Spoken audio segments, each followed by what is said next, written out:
Many of you listening have probably followed the news on this manhunt in Chester County, Pennsylvania. What you might not know is that's where I grew up. That's where I'm from, Chester County. I grew up in Downingtown. If you watch the podcast, you'll see this sign over my shoulders from Victory Brewery. That's in Downingtown, Pennsylvania. That's where they're from. If you're in the sort of mid-Atlantic area, you probably have seen them before. But that's where they're based, and that's where I grew up. And this escape of this murderer happened right by there in the Chester County prison. I guess it's not like a maximum security facility. I think he was just there holding until he got transferred to another prison. And so he took that opportunity to break out. And initially I was a bit worried because that's Westchester. I have family, friends who still live down in that area.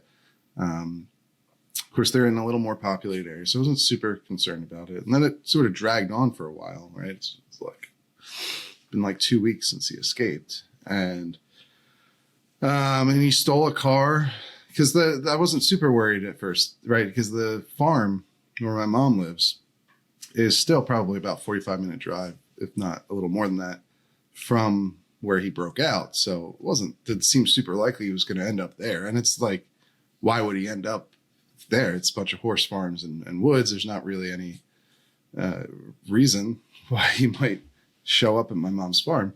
But unfortunately, after he stole that van, that's where he ended up.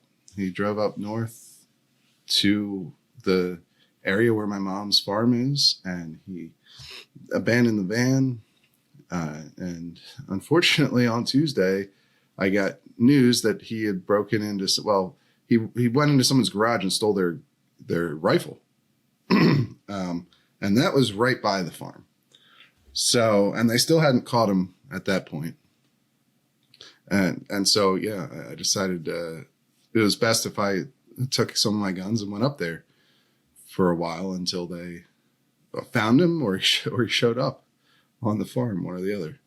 Yeah, definitely a pretty scary situation. One, like you said, you're talking about a murderer that is convicted of at least 2 murders, one in his home country and then one here in the States. And once a weapon gets involved, that's a pretty scary situation, especially as you said, he's right in your neck of the woods. So, yeah, that's exactly right. I mean, it was bad enough when he was just out there on his own because he had stabbed his girlfriend to death in front of her children. So he's a pretty disgusting person who also, clearly preys on vulnerable people, like he's murdering his girlfriend. He's not a big guy. He's like 5 foot, and there was a lot of people making fun of that and all and whatever. But it certainly seems like the kind of guy who might prey on my grandparents, for instance, who live across the street from the farm, or even my mom and stepdad are older as well. And so, and none of them have, my grandfather has his old service pistol from when he was a cop, but he's 90 years old now and not as mobile as he used to be.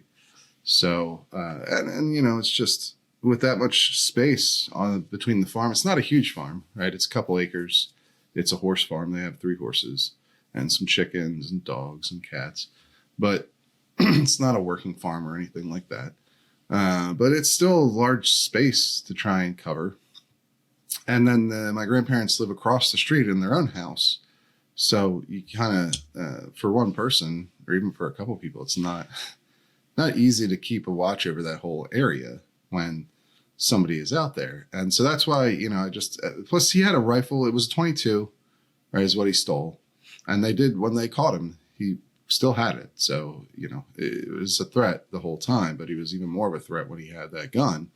And while a 22 is not super powerful, a rifle, he can still reach out and touch you from far away with that. And if you're going up against that with a handgun, even one with a higher caliber, 9mm or something, it's not you're still at a disadvantage if he's far enough away from you. And so I brought up my AR. It's this AR here that you always see on screen if you watch this on YouTube. And and I sort of, the other big problem is that we all assumed that he was sleeping or hiding during the day and then traveling around at night, and that's why he wasn't being caught, most likely, because it's easier to hide, and people won't spot you necessarily as well at night, unless, obviously the police that were out there with thermal and heat, all kinds of night vision stuff, and they were using helicopters and planes and all this, but he was still at large, almost 2 weeks later. So obviously that wasn't a sort of silver bullet situation where he was, oh, well, we'll just immediately find him. That's not how it works in a manhunt like that. And by the time he got to the farm, that area is very, there's a lot of places to hide, whether it's in farm buildings, on the outskirts of the farm or whatever, or in the woods. And they caught him in the woods. So, it seems like he was done. And he said, I guess they've done interviews with him, and he said he was living off of watermelon and stream water. And he was just, he would like scope out place before he went to steal something from it. He stole from several houses along the way. Obviously, he stole a car at one point. And he said his plan was to carjack somebody and try to drive to Canada, which is obviously not a very logical plan, but the guy's very desperate. He's going to spend the rest of his life in prison. He doesn't want to do that. And so I'm sure he would have been willing to do anything at that point. But so I just had to go up there. And since we all thought he was traveling at night, that meant that I had to stay up and try and keep an eye out on the farm and my grandparents' house through the night, which was very stressful and difficult to do. They had, technically the farm was outside of the area where they had the roads closed. It was right on the edge of it, but the police were saying, oh, he's cornered in this area. It's a very large area. First of all, it's like Warwick Furnace is the name of the area. And so clearly they didn't know exactly where he was, or they would have had him by that point, on Tuesday when they were talking about this. And Tuesday night, they're flying helicopters and planes right over our farm.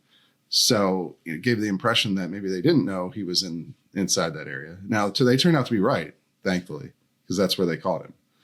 But that whole night was a huge ordeal. Yeah, it sounds like it. And yeah, I mean,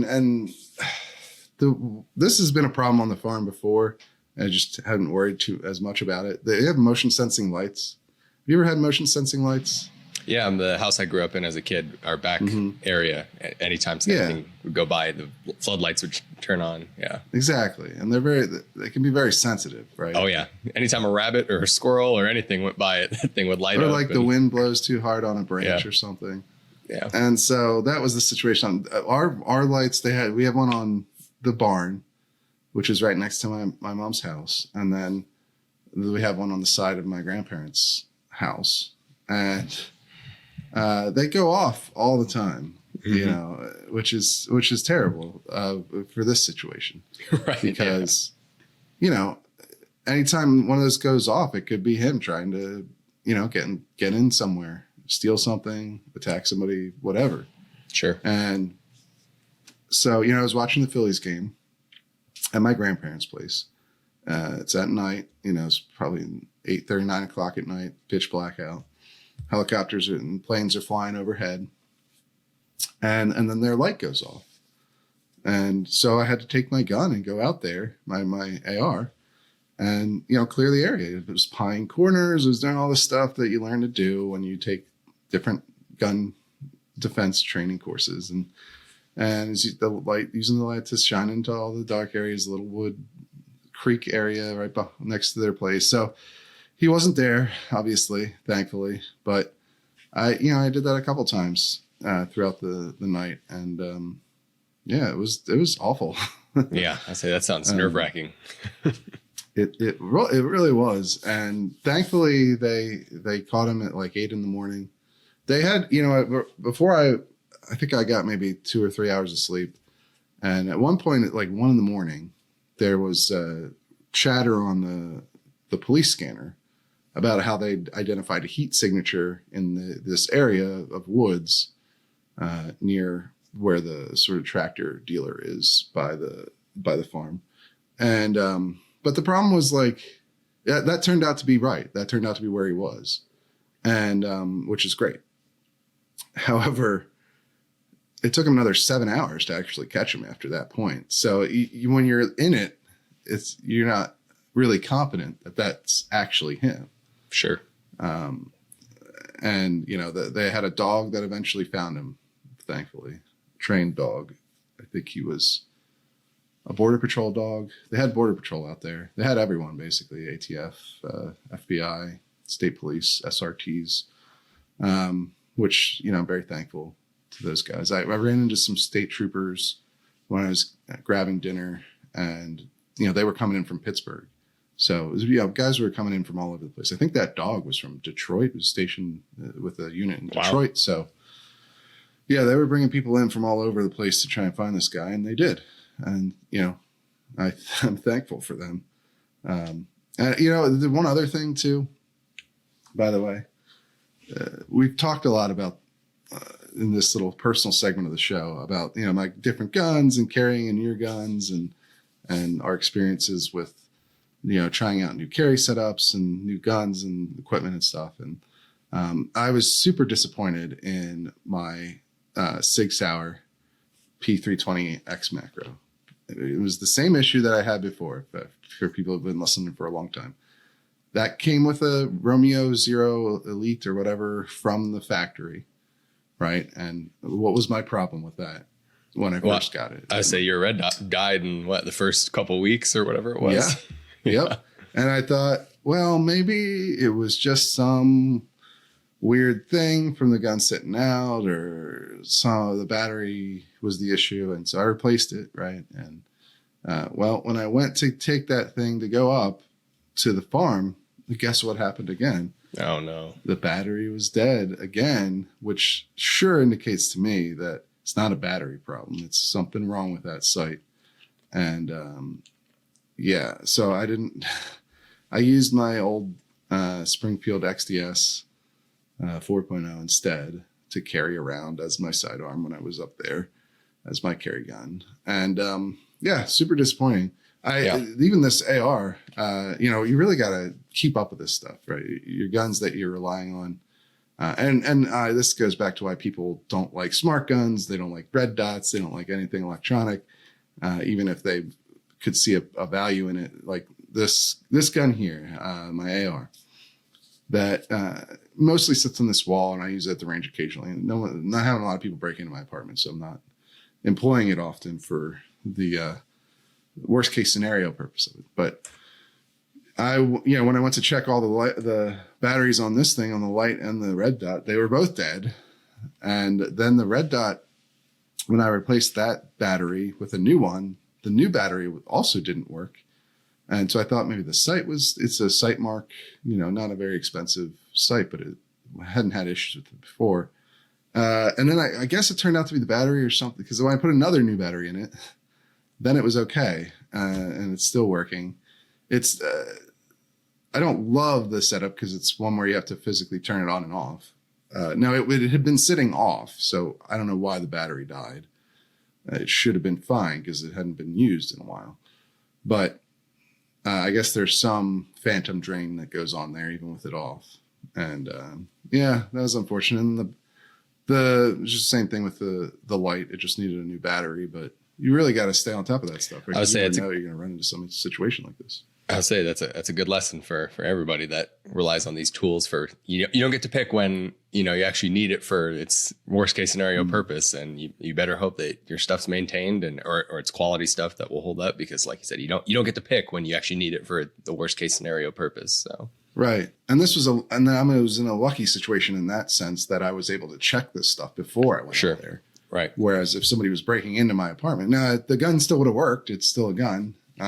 But I wouldn't have had the red dot and I wouldn't have had the light if I'd been in a situation where I needed the rifle at home.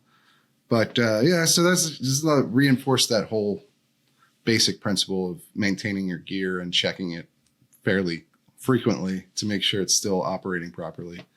A lot of lessons taken away from it. Luckily, nothing bad came to pass. He wasn't able to attack anyone else, and he never made it to my farm. He made it real close, though.